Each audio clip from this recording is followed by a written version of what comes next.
William Hill, the home of betting. Well, here we are at Ascot on day 2 of the Royal Meeting. John Ivan Duke from Bookmakers William Hill alongside me to run through the market news for today. But John, first of all, just looking back at yesterday, you said you'd taken some pretty hefty bets on Glen Eagles. Was it an expensive day for you? It was an expensive day for us. We think that it was costing the industry around about £5 million. Glen Eagles we took some large bets on, but actually it wasn't Glen Eagles that cost us the most, likes of Solo going in, and the run-ups as well.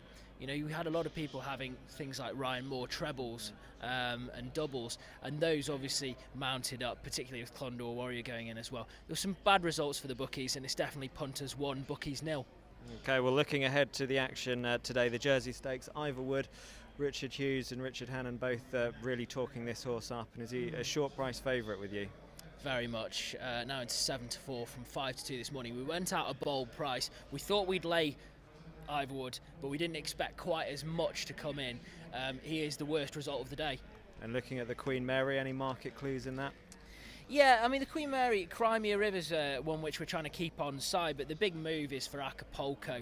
This is a horse who finished 3rd, 8 lengths beaten in a 4.5 furlong Churchill Downs maiden, and yet it's 4-1 favourite from 5. Wesley Ward, though. It's Wesley Ward. It's Messrs Smith, Tabor and Magna. It's Ryan Moore. That's why it's so short in price. On form, on the bare face of it, should be a 100-1 shot. Well, moving on to the Duke of Cambridge, integral last year's winner.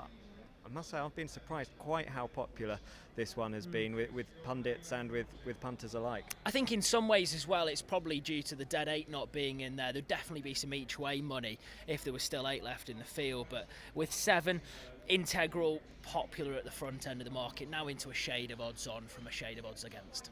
Well, the big race of the day comes up at 4:20, possibly one of the most international races ever run in this country, the Prince of Wales' Stakes. And who's the money coming in for here?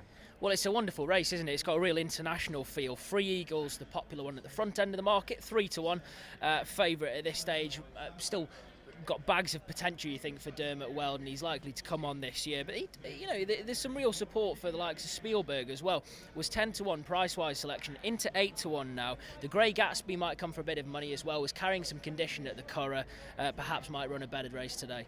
The big betting race of the day comes up at 5 o'clock. It is the Royal Hunt Cup. Real cavalry charge here along the straight mile behind us. What's the market telling us? Anyone's being backed at big prices here? Well, you might want to back a few in this race, and I'll give you 3. Chill the Kite for Hughie Morrison. That one's been backed. Course and distance winner, 16-1 into 14-1. IR at the front end of the market for Frankie Dettori and Luca Kumani, 9-1 from 10-1 favourites. And Munasa for Sir Michael Stout. That's 20-1 into 14s. And looking at the last race, the 5:35, the Sandringham, it's actually been a pretty decent race for punters over the years. Which one's getting backed in this today?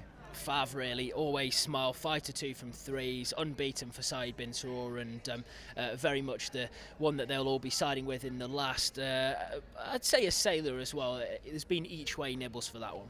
Okay, well, many thanks, John, and do stay up to date with all the action here at Royal Ascot right on racingpost.com.